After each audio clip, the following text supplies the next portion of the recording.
warahmatullahi wabarakatuh. Waalaikumsalam warahmatullahi wabarakatuh. Salam sejahtera buat kita semua. Halo Sobat Kamar Ijo dimanapun berada. Saya Osma Leli yang akan memandu podcast pada hari ini bersama narasumber kita. Saya dan tim saya berasal dari Kamar Ijo Community. Kamar Ijo Community merupakan salah satu komunitas yang mendukung terlaksananya Sustainable Development Goals.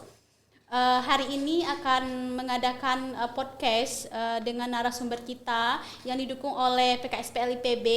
Narasumber kita bernama Dr. Muhammad Arsyad Al-Amin, SPMSI. Assalamualaikum. Waalaikumsalam Bapak. Jabatan beliau pada hari ini adalah Program Director Center of Excellence Coastal Ecosystem Climate Change Impact and Disaster Risk Adaptation and Mitigation PKSPL IPB. Baik, Pak Arsyad, apa kabar? Baik, alhamdulillah. Mana Mbak Leli? Alhamdulillah, sehat juga senang Bapak. sekali nih diundang di sini nih. Ya, terima kasih Pak sudah meluangkan waktunya Pak. Ya kita ini saja ya Pak ya, hari ini kita akan membahas topik mengenai dampak perubahan iklim terhadap dunia secara global dan juga khususnya di coastal area. Oke, ya ini menyenangkan sekali ya topik ini jarang-jarang juga nih. Dan kita perlu saya pikir untuk membuat masyarakat secara umum lebih memahami tentang climate change ini, karena ini topik yang sebenarnya bagi masyarakat mungkin masih awam ya, jadi perlu disampaikan. Ya baik Bapak, saya sebagai pemandu acara hari ini itu sangat antusias juga begitu ya, karena perubahan iklim juga sudah menjadi topik isu global yang kita ketahui di G20 yang kemarin di Bali, juga di Egypt ya, di COP27 begitu.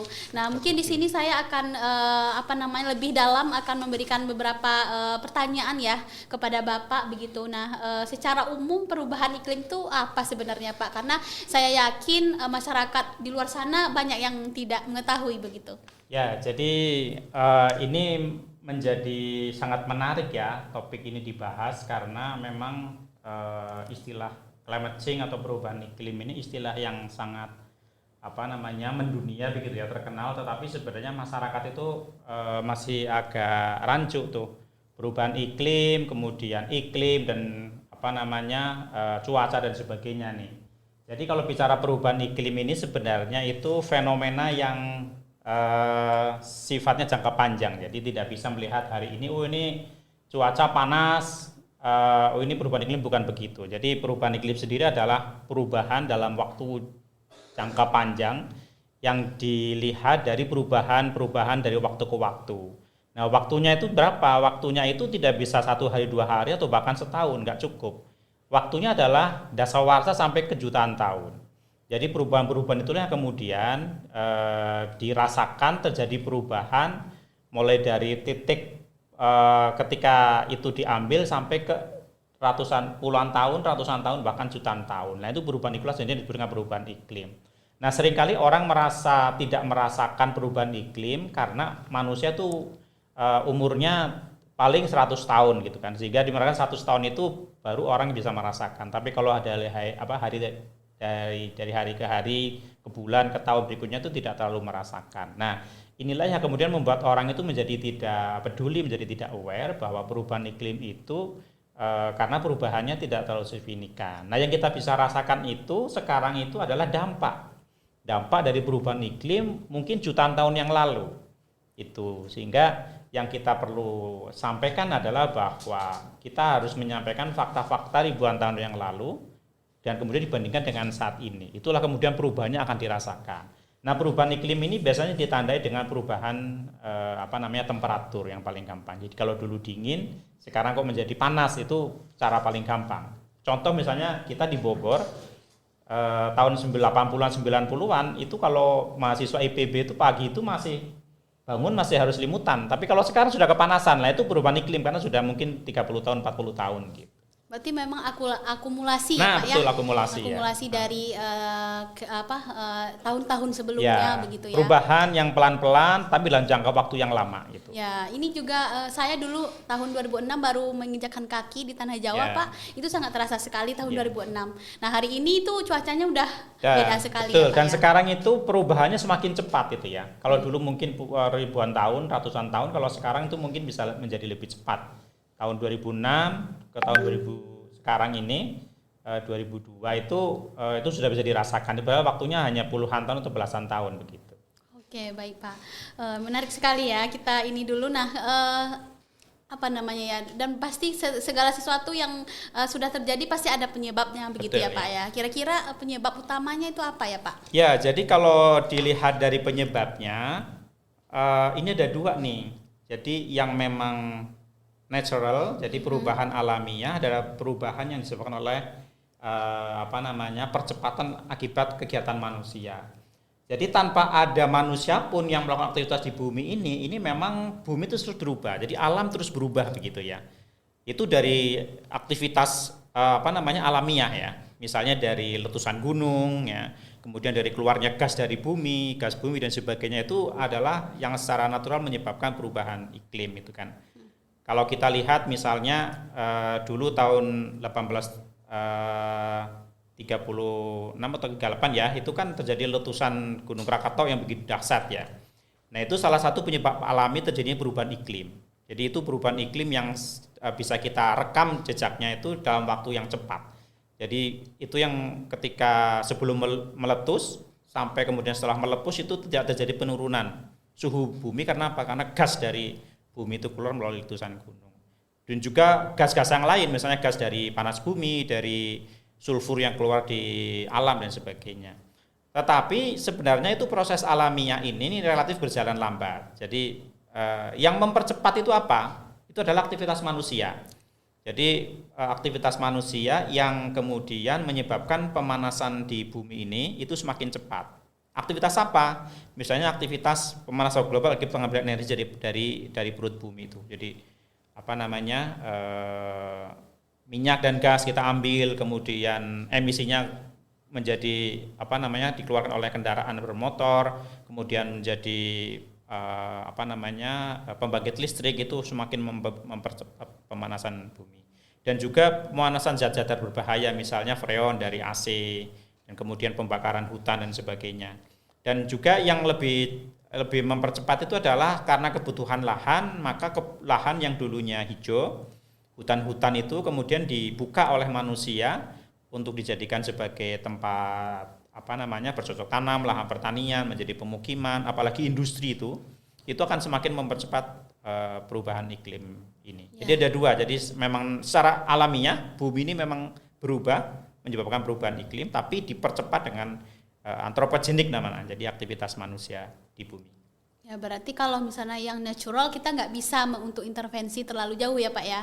Mungkin ya, kalau betul. Untuk yang tadi manusia baru begitu ya. Ya, yang antropogen itulah yang kemudian kita kelola gitu. Ya, oke, menyambung dari itu Pak. Nah, langkah apa nih yang harus dilakukan nih Pak oleh setiap individu untuk beradaptasi terhadap perubahan iklim? Lah, kita mengenal dua istilah. Jadi istilah adaptasi dan ada istilah mitigasi. Itulah dua langkah yang saat ini kita perlu dorong, itu bukan untuk menghentikan perubahan iklim, karena perubahan iklim itu tidak bisa dihentikan.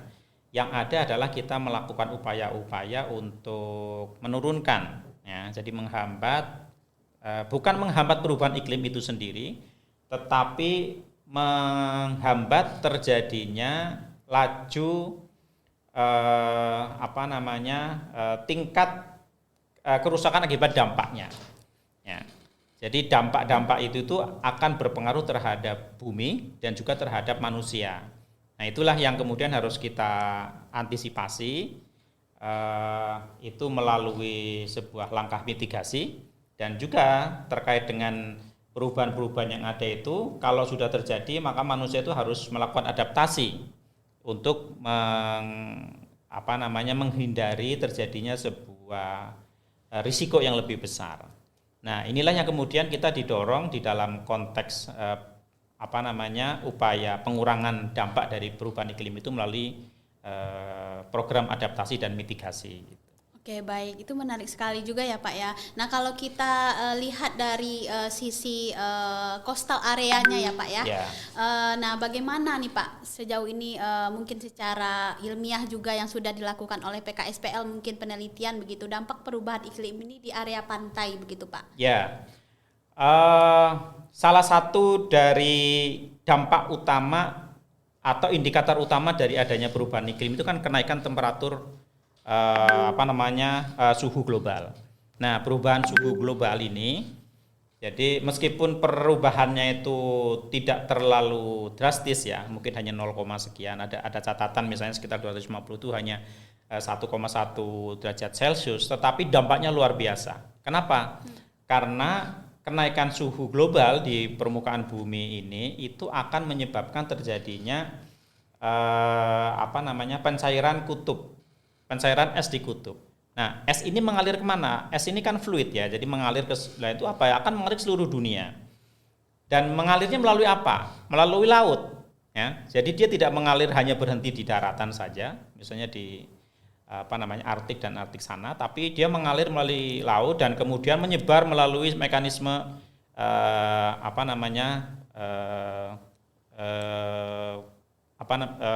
conveyor global itu yang kita kenal di dalam dunia oceanografi gitu ya. Nah, perubahan-perubahan itu sangat dipengaruhi oleh bagaimana kondisi permukaan bumi ini. Nah, wilayah pesisir ya, dan pulau-pulau kecil itu kan wilayah yang langsung berbatasan dengan laut.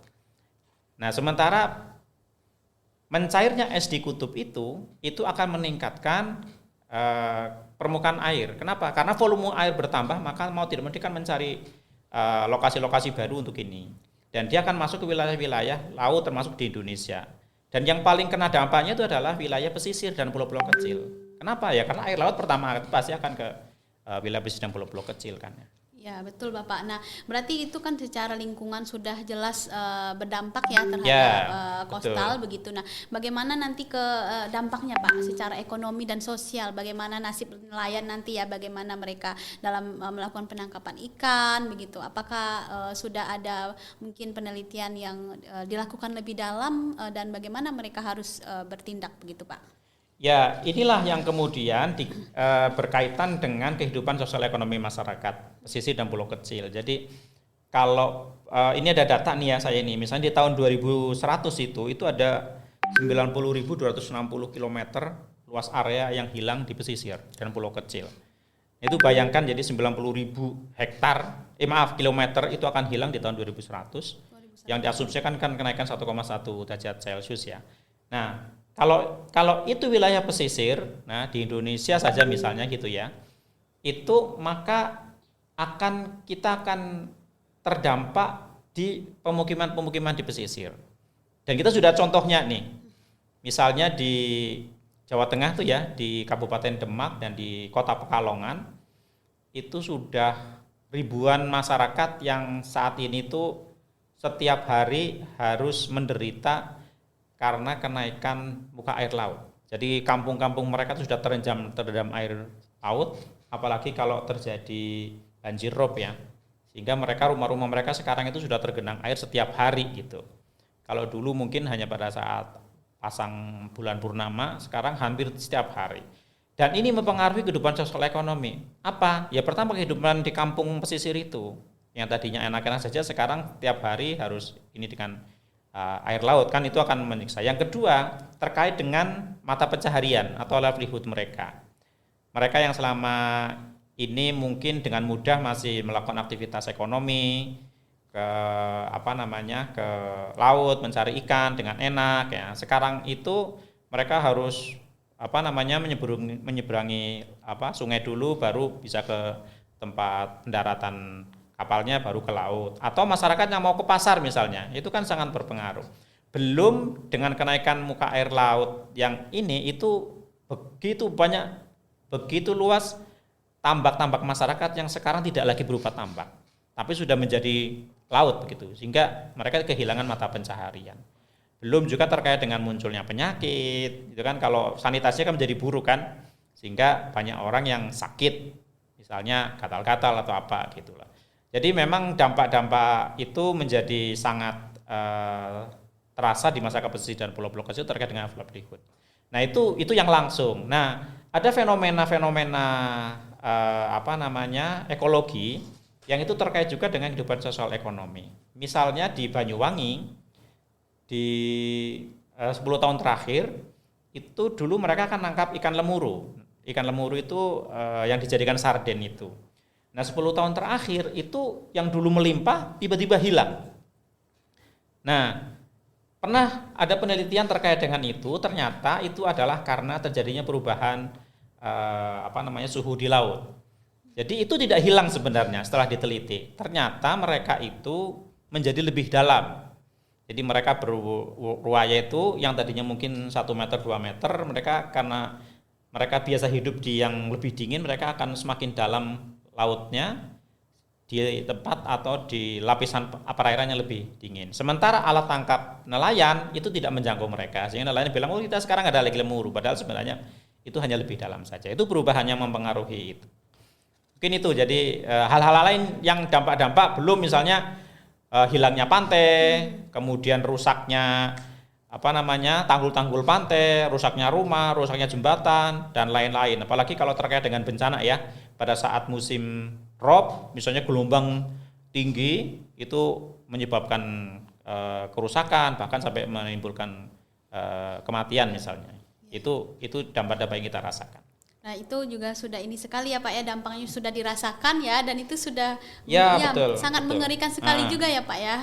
Dan oke Pak, karena ini masalahnya ternyata perubahan iklim ini sudah banyak sekali ya, dan kita sudah hari ini sudah merasakan, dan walaupun pemimpin-pemimpin dunia itu sudah banyak melakukan pertemuan, misalnya Kyoto Protocol tahun 97, Pak adanya Paris Agreement tahun 2015 begitu ya Pak ya, terus ada di Glasgow COP26 kemarin baru saja COP27. Nah, kira-kira itu kan sebenarnya rencana pemimpin dunia untuk beradaptasi tadi ya, untuk memecahkan bermitigasi, mencari kebijakan untuk memecahkan permasalahan perubahan iklim ini. Nah, menurut Bapak nih ya sebagai ahli perubahan iklim begitu, langkah apa nih yang harus diambil oleh pemerintah untuk setidaknya mengurangi begitu ya dampak yang sudah kita rasakan hari ini? Jadi secara global sebenarnya para pemimpin dunia itu sudah menyepakati beberapa tindakan ataupun action yang perlu dilakukan.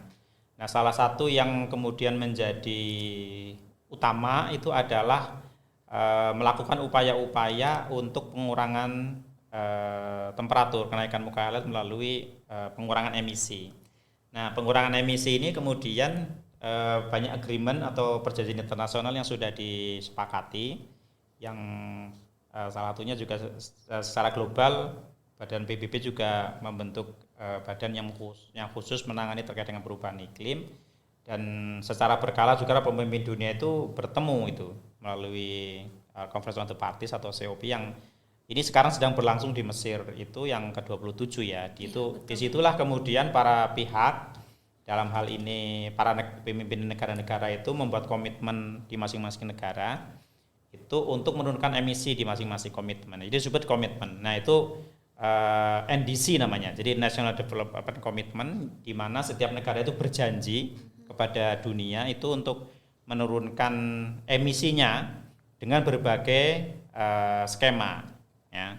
Nah itulah yang kita nanti tadi dengan berbagai macam skema, terutama mitigasi.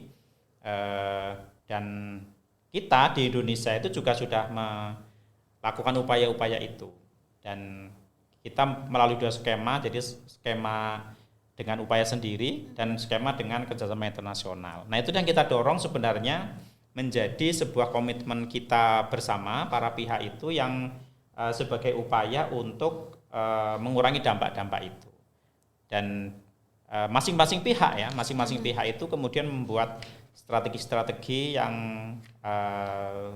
kemudian langkah-langkah itu kemudian kita jadi langkah bersama begitu.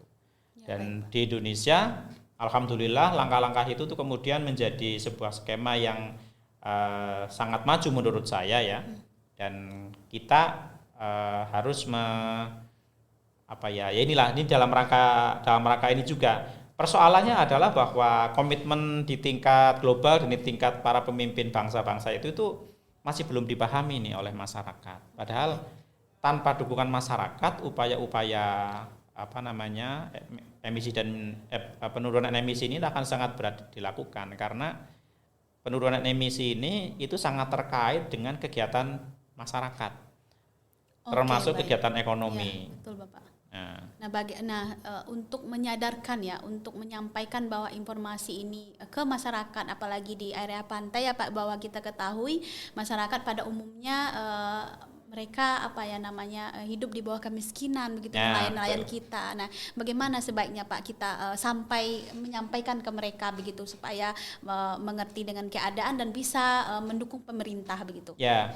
jadi pada sisi masyarakat ini yang harus kita lakukan itu justru sebenarnya adalah upaya adaptasinya yang harus kita dulukan. Kenapa? Karena karena kondisi masyarakat yang miskin begitu ya, karena terdampak dari dampak perubahan iklim itu sendiri, maka mereka harus kita selamatkan dulu. Nah, upaya penyelamatan ini itu juga tidak hanya semata soal adaptasi, tapi juga mitigasi. Jadi sambil melakukan upaya mereka, terutama terkait dengan keselamatan hidup mereka. Jadi masyarakat di pesisir dan pulau-pulau kecil, karena kenaikan muka air laut, mereka sekarang terancam lahan tempat hidup mereka terganggu, bahkan hilang begitu kan. Jadi kan harus disiapkan mitigasinya apa? Misalnya mitigasinya itu ya mencegah supaya rumah-rumah mereka, kampung-kampung mereka tidak terendam banjir setiap saat. Dilakukan dengan cara apa? Dengan cara ya yang disesuaikan dengan keadaan mereka. Dan itu kan kalau kita misalnya kalau terkena rob harus kita bangunan yang masif, itu kan mahal. Sebenarnya ada namanya itu soft structure. Jadi misalnya dengan menanam mangrove ya, dengan mengatur kampung mereka supaya aman dan sebagainya. Tapi di sisi lain kita juga harus melihat bahwa upaya mitigasi itu juga harus langsung menyentuh pada akar persoalan, yaitu apa? Yaitu menurunkan emisi. Dan itu harus diatur dengan peraturan perundangan. Karena itu sekarang itu harus dikembangkan namanya low carbon emission development. Jadi setiap sektor apapun itu harus mengurangi upaya kegiatan mereka itu yang rendah emisi.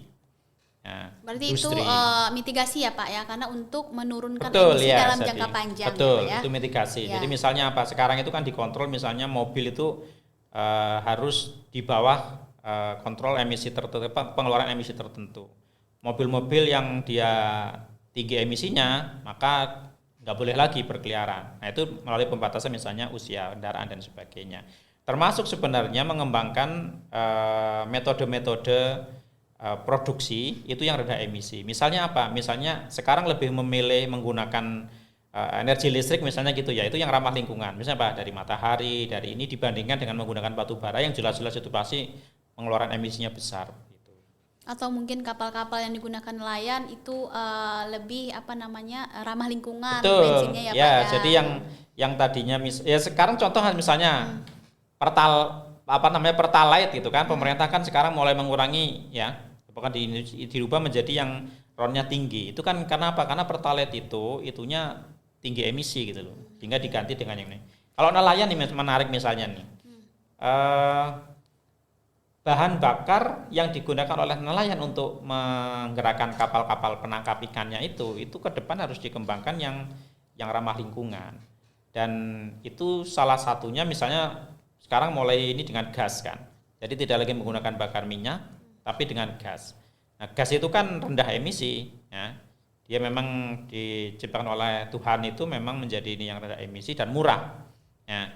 Terus kemudian misalnya contoh kami pernah mengembangkan PKSPL itu penangkap cumi. Penangkap cumi itu kan dia menggunakan alat bantu lampu ya. Nah, lampunya itu tidak lagi dihasilkan dari diesel, tapi dengan panel surya. Jadi nanti ada aki lah ya, yang itu sebagai konverter memindahkan energi dari surya menjadi listrik. Nah, itu listriknya dari itu ke depan harus dikembangkan lebih banyak begitu.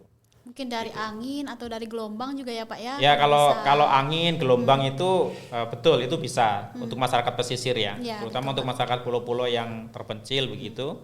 Tetapi itu harus kita dorong dengan riset-riset yang ini, karena sampai sekarang pengembangan ke arah sana juga masih berat. Jadi Berarti belum ada Pak di Indonesia mungkin desa yang sudah mungkin rendah karbon atau mungkin sebagai contoh yang sudah bermitigasi sebenarnya banyak, dan adaptasi sebenarnya sudah gitu. cukup banyak ya. Yaitu misalnya kami di Sumba di NTT itu mengembangkan itu yang apa namanya alat bantu penangkapnya dari energi surya. Terus kemudian juga di desa-desa pesisir, misalnya di NTB itu kan mereka daerah produsen sapi ya. Nah, sapi ini satu sisi juga kita butuhkan, tapi di sini kan dia menghasilkan metan tuh. Metan itu melepaskan apa namanya emisi yang besar ke alam atmosfer Pak, ya. ke atmosfer. Dan kita kembangkan kita menjadi biogas. Jadi kotoran-kotoran sapi itu kemudian kita jadikan biogas. Nah, salah satunya itulah jadi gas-gas yang dihasilkan dari itu kemudian kita tampung, itu bisa menjadi salah satu sumber energi untuk listrik. Nah, itu bisa nelayan tuh. Nah, itu tinggal ditampung misalnya di gas di tabung tertentu yang nanti disalurkan menjadi sumber energi. Atau menjadi inilah di rumah misalnya penerang begitu.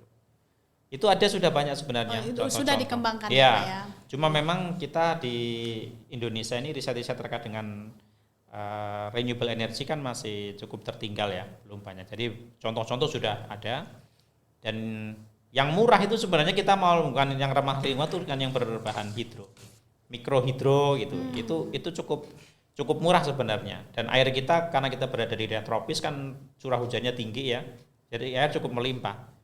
Iya betul Bapak. Mungkin kalau tadi biogas itu mungkin banyak ininya juga ya, berdasarkan IPCC 2014 menyumbang 35% Pak dari livestock dan Betul ya. Iya. ke atmosfer begitu ya, dari pertanian itu. Jadi baiknya mungkin dari angin ya, panel surya dan sebagainya ya Pak betul, ya. ya. Kalau bisa nanti ke depannya Indonesia begitu ya, pemerintah yang akan datang ya Pak ya, yang kita harapkan begitu. Nah, terkait di pesisir tadi Pak, kira-kira tantangan terbesarnya ya Pak ya untuk memberikan informasi ini ke masyarakat pesisir itu apa kira Pak?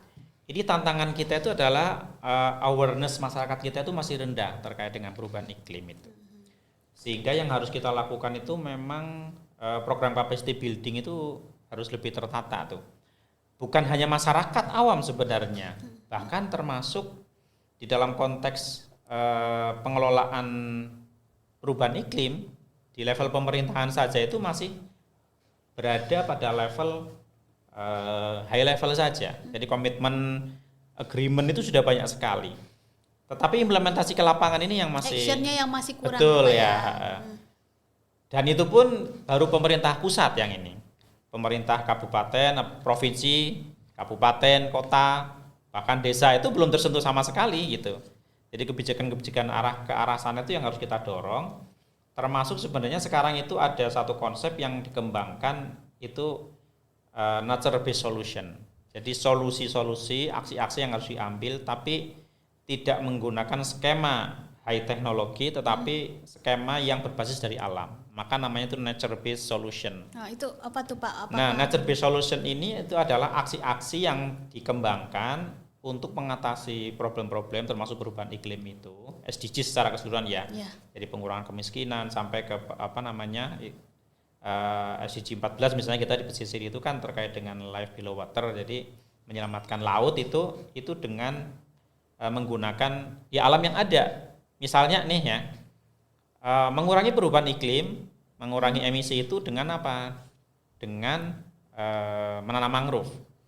Menanam mangrove ya Pak? Ya, baik. Mengapa menanam mangrove? Karena mangrove ini adalah satu kelompok sumber pengurangan emisi yang disebut dengan blue carbon. Jadi blue carbon itu adalah karbon yang disimpan pada ekosistem pesisir dan laut. Itu mangrove, kemudian lamun, dan rawa pesisir atau salt marsh. Mangrove menarik karena dia memiliki kemampuan untuk menyimpan karbon ya, itu sangat besar. Ya. Bisa 10 sampai 15 kali lipat dibandingkan tanaman di daratan atau tanaman terestrial, sehingga dengan melakukan satu itu bisa sama dengan 10 kali lipat dari kalau kita nanam di hutan daratan. Itu sangat menarik gitu. Sehingga sekarang ini blue carbon ini menjadi isu yang sangat menarik untuk dikembangkan. Tetapi masalahnya pemahaman terkait dengan itu masih sangat kurang. Termasuk masyarakat itu juga belum menyadari bahwa yang mereka lakukan misalnya dengan menanam mangrove itu adalah bagian dari upaya besar di masa depan. Ya. Nah, itu yang harus kita kembangkan. Tetapi di sisi lain kita juga awareness ini bukan hanya kepada pihak pemerintah, tapi juga kepada masyarakat. Karena apa? Base solution itu artinya juga sebenarnya masalah sosial ekonominya mereka itu bisa disolusikan dari mangrove tadi. Karena misalnya mangrove juga bisa dikembangkan jadi produk ya Pak ya. Betul. Jadi produk yang ini sebenarnya produk itu dalam konteks jasa ekosistem. Jadi jasa ekosistem baik yang direct maupun indirect. Misalnya jasa ekosistem secara tidak langsung itu merupakan habitat perikanan. Jadi dengan kita nanam mangrove itu sama saja sebenarnya kita nabung ikan di masa depan. Karena dengan tumbuh itu menjadi tempat memijah ikan, mereka kemudian menjadi tempat habitat hidup mereka itu, sehingga hasil tangkapan mereka nanti akan semakin bagus. Tapi di sisi lain pemanfaatan yang sifatnya tidak ekstraktif itu juga bisa dikembangkan ke depan. Misalnya apa? Ya tempat wisata, ya kan? Yang bisa ini betul, untuk kedepannya ekoturism ya Pak ya. Misalnya dengan konsep ekoturism misalnya betul. Gitu. Atau ya tambak tapi ramah lingkungan, misalnya silvofishery. Betul ya. Tapi ada satu hal sebenarnya. Jadi kalau kita nanam base solution dari natural base solution ini sebenarnya karena konsepnya itu adalah pengurangan emisi, maka lawannya adalah produksi oksigen kan.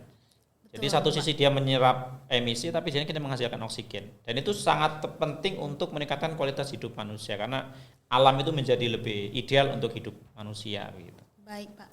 Kalau misalnya ekosistem lain Pak, kayak koral begitu, apakah? Nah koral atau terumbu karang ini debatable nih. Karena terumbu karang ini ada yang menganggap bahwa mereka justru sebenarnya adalah melepaskan atau source. Jadi mereka sumber emisi gitu. Baik. Karena di dalam proses reproduksinya itu mereka menghasilkan karang kan, itu yang dianggap ini. Nah nyimpannya di mana? Nyimpannya ini yang belum ketemu itu. Yang lain seagrass atau lamun ya Pak. Lamun itu menjadi salah satu sumber penyimpanan karbon yang besar juga. Tetapi kan kita melihat bahwa di masyarakat kita lamun itu menjadi seolah-olah tidak ada gunanya. Jadi tidak ada gunanya. Padahal belum betul pemahaman mereka ya Pak ya terhadap lamun. Manfaat langsungnya yang belum ini. Padahal kalau kita lihat ikan-ikan tertentu itu hanya bisa hidup di lamun loh. Dan itu kalau kita lihat itu lamun itu adalah salah satu ekosistem yang sebagai penjernih air paling cepat tuh. Jadi kalau air di pesisir keruh di laut itu sangat cepat menjernihkan. Sehingga ikan-ikan menjadi tidak terganggu. Nah, cuma pemahaman tentang itu bukan hanya di level masyarakat, di level para saintis sendiri belum banyak yang paham tentang lamun itu. Berarti memang perlu melakukan penelitian lebih lanjut ya Pak? Ya penelitian sama awareness kepada masyarakat gitu. Ya itu yang penting, makanya program capacity building pada semua level ya. Capacity building di sini bukan hanya soal training, bukan hanya soal pendidikan S1 sampai S3, tapi juga sebenarnya yang sifatnya lebih sederhana. Misalnya kampanye kepada masyarakat lokal, kepada anak-anak nih terutama nih. Supaya generasi kita ini itu generasi yang sejak kecil itu sudah aware terhadap lingkungan kita, sehingga nature based solution itu bisa langsung mereka seiring dengan pertumbuhan mereka itu mereka sudah paham. Oke baik Pak, ini menurut Intergovernmental Panel Climate Change ya Pak ya, ICPP. Tahun 2015 mengatakan bahwa perempuan pesisir itu perempuan itu lebih rentan terhadap perubahan iklim daripada laki-laki. Nah menurut Bapak nih di pesisir yang utama ya, karena sebagian besar perempuannya itu kan tidak bekerja ya Pak ya, mungkin mereka sebagai istri nelayan saja begitu. Nah nanti ke depannya bagaimana tuh Pak mereka bermitigasi dan beradaptasi begitu Pak sebaiknya? Ya ini soal gender ya. Iya gender. Saya Pak. bukan ahli gender, tapi saya memahami bahwa secara fisik memang perempuan ini kan ditakdirkan oleh Tuhan itu memang secara fisik lebih lemah dibanding laki-laki ya.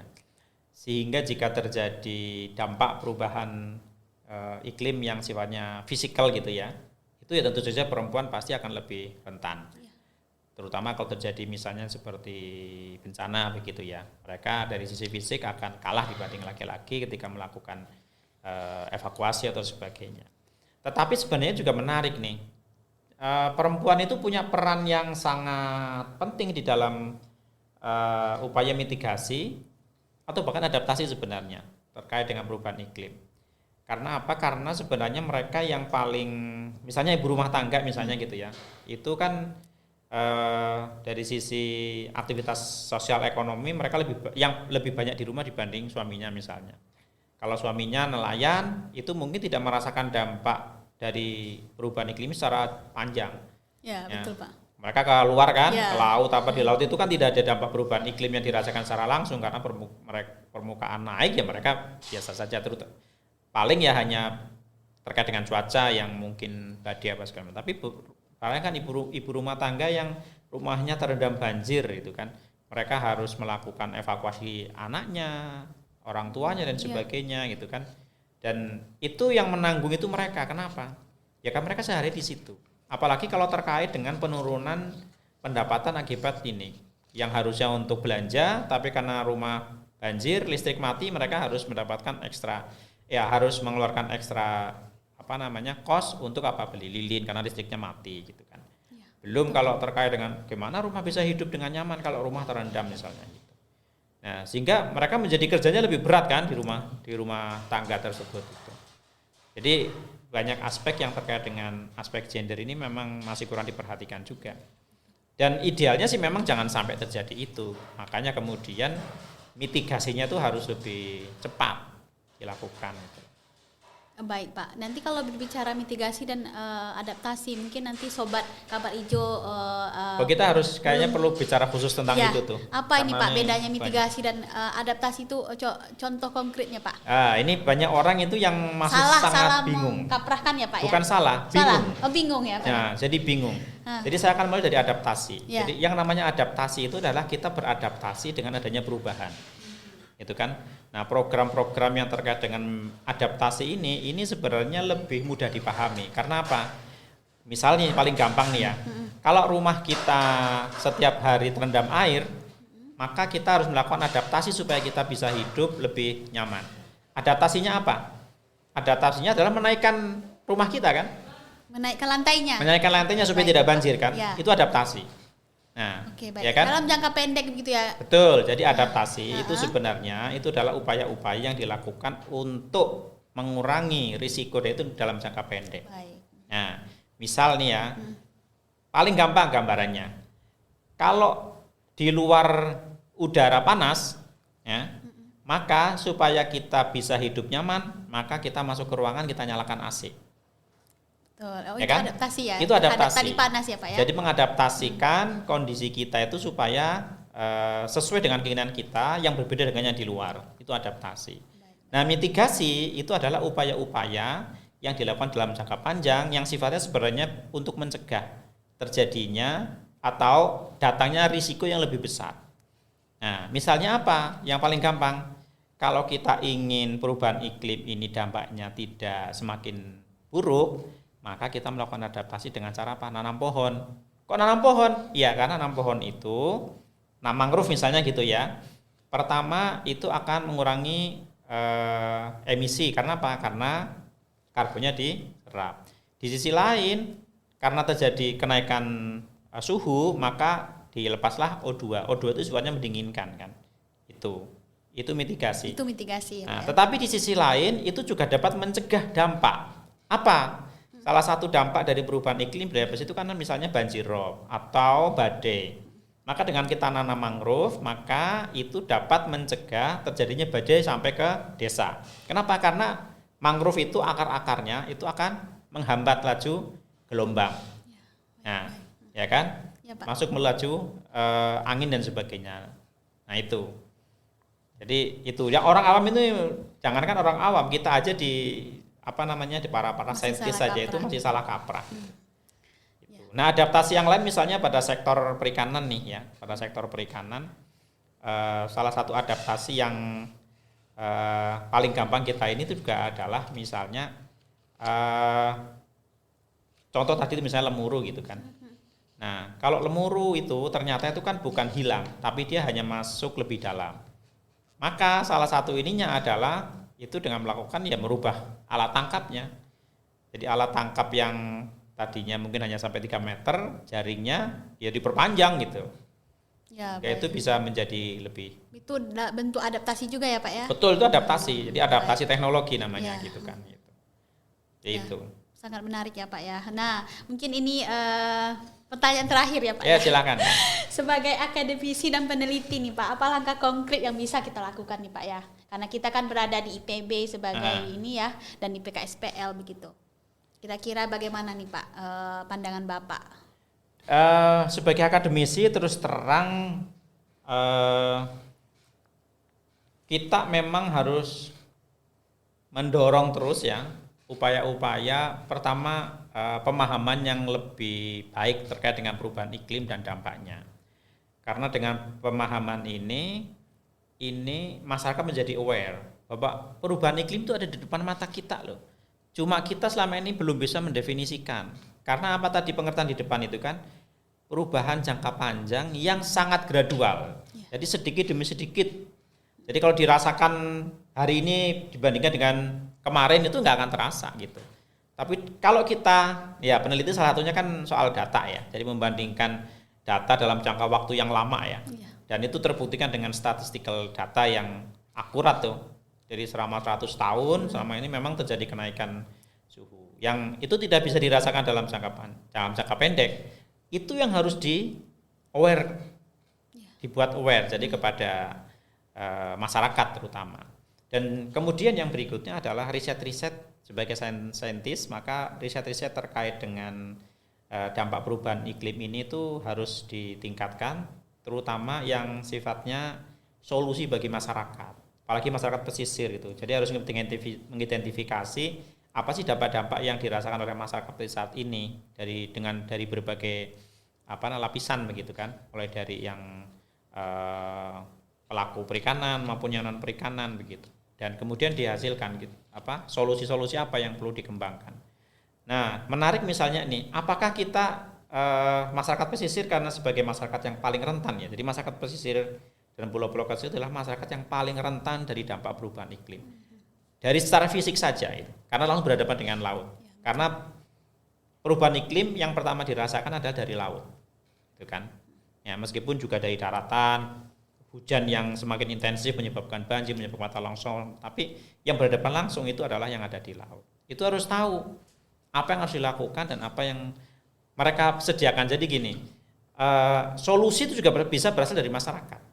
Dengan cara apa? Ya masyarakat merubah perilakunya agar lebih low emission ya. Jadi mereka juga harus memberikan kontribusi. Selain kita memang harus aware kepada mereka karena mereka adalah korban begitu.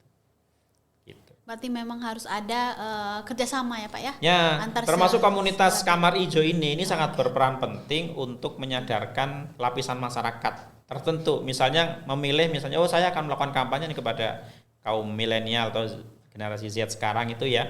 Itu dari hal-hal itu yang mereka harus sadar loh bahwa ini. Jadi jangan dihadapkan pada apa yang kamu rasakan saat ini, bukan. Tapi ceritakan dulu tuh begini, sekarang begini. Lihat ada perubahan gitu. Sehingga mereka aware, kalau gitu saya tidak mau menjadi generasi yang ke depan itu menjadi korban dari perubahan iklim ini tanpa saya tahu apa ini. Sehingga mereka menjadi generasi yang aware terhadap perubahan itu. Karena gini, perubahan itu tidak mungkin kita bendung. Jadi itu sudah sunatullah itu ya, selalu terjadi perubahan-perubahan. Yang harus kita lakukan itu adalah bahwa kita sadar bahwa kita akan berubah dan kita harus tahu supaya kita tidak dilindas oleh perubahan itu sendiri, maka kita harus tahu apa yang harus kita lakukan. Jadi kita menjadi bagian dari perubahan itu sehingga kita tidak akan menjadi korban dari perubahan itu sendiri. Ya baik Pak. Mantap sekali nih Pak ya. Nah ini juga sebagai PR buat kami ya, Kamar Ijo Community, begitu tadi pesan dari Bapak ya. Dan mudah-mudahan nanti kita sebagai akademisi bisa mengembangkan lagi ya Pak penelitian dan bisa berkontribusi juga ya Pak. Untuk pemerintah juga sebagai masukan ya Pak. Oke, baik Sobat Kamar Hijau, terima kasih atas perhatiannya. Terima kasih Pak Arsad Ya, atas sama-sama. waktunya. Senang sekali Semoga- nih bisa berkolaborasi ya. Nah, kedepannya kita berkolaborasi Ya, lagi Pak. siap, Nanti siap. kita Ah. akan ini lagi diskusi ya Pak ya. Ya, dan ini PKSPL nih kerjasama dengan beberapa pihak juga akan mencoba melakukan hal kecil ya dengan melakukan mitigasi dengan menanam mangrove, menanam pohon ya. Jadi saya sebagai orang pesisir itu sadar betul bahwa laut itu akan bersih kalau air yang turun dari gunung itu bersih. Nah, kalau air yang turun dari gunung itu mau bersih, maka tanamlah pohon. Karena apa? Karena pohon itulah sumber air. Ya, baik Bapak. Ya, jadi kita orang pesisir jangan hanya nanam mangrove tapi juga nanam daratannya harus kita perbaiki. Ya, baik Pak. Terima kasih banyak Pak Oke, Arsad. sama-sama. Ya. Terima kasih. Assalamualaikum warahmatullahi Waalaikumsalam wabarakatuh. warahmatullahi wabarakatuh.